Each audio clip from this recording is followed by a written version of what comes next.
আমাদের দাদা দাদির বয়সের দুইজন লোক এই বয়সে তারা আরামায়েশ করে জীবনটা পার করবে, কিন্তু সংসারের অভাবের কারণে তারা ভুট্টা বিক্রি করে জীবন যাপন করছে। আসসালামু আলাইকুম, আপনারা সবাই কেমন আছেন? আমি মোহাম্মদ জামিল বলছি টেস্টি ট্যুরস থেকে। আজকে আমি চলে আসলাম ভুট্টা খেতে। আর সবচেয়ে বড় বিষয় হচ্ছে যে এখানে আমাদের দাদা এবং দাদির বয়সের দুইজন লোক ভুট্টা বিক্রি করতেছে। তো চলুন ভুট্টাটা খেয়ে ট্রাই করে দেখি যে আমার কাছে কেমন লাগে। অনেকেই বলেছিল যে এখানে ভুট্টাটা খেতে মজা, আর তার থেকে বেশি মজা হচ্ছে তারা যে টকটা দেয় সেটা। আপনারা এখানে দেখেই বুঝতে পারতেছেন চাচি কতটা কষ্ট করে ভুট্টাগুলা ছুলে চাচার কাছে দিচ্ছে। তারপর চাচা সেই ভুট্টাগুলো লার্কির চুলার মধ্যে সুন্দরভাবে পুড়তেছে। পুড়ার পর তাদের একটা বিশেষ চাকনি রয়েছে, যেটার জন্য অনেক দূর দূরান্ত থেকে মানুষ এই ভুট্টাটা খেতে আসে। সেই চাকনিটা দিয়ে দেয় ভুট্টার উপরে। আমি এখানে ভুট্টা বেশি স্বাধীনের পর থেকে।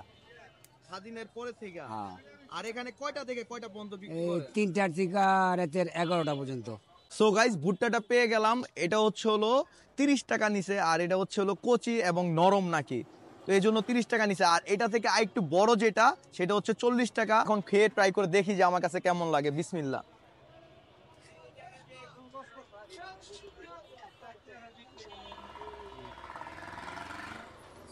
ভুট্টা তো নর্মালি আমরা কম বেশি খাই, কিন্তু এটা যেহেতু কচি নিছি, নরম।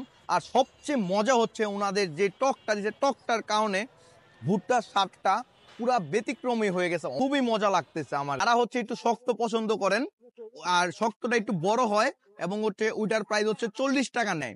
তো চাইলে আপনার ওইটাও ট্রাই করে দেখতে পারেন। আমি আপনাদের বলতেছি, আপনার অবশ্যই এখানে এসে ভুট্টাটা ট্রাই করে দেখবেন, কারণ ভুট্টা থেকে সবচেয়ে বেশি মজা হচ্ছে উনি যে চাকনিটা দেয়, চাকনিটা।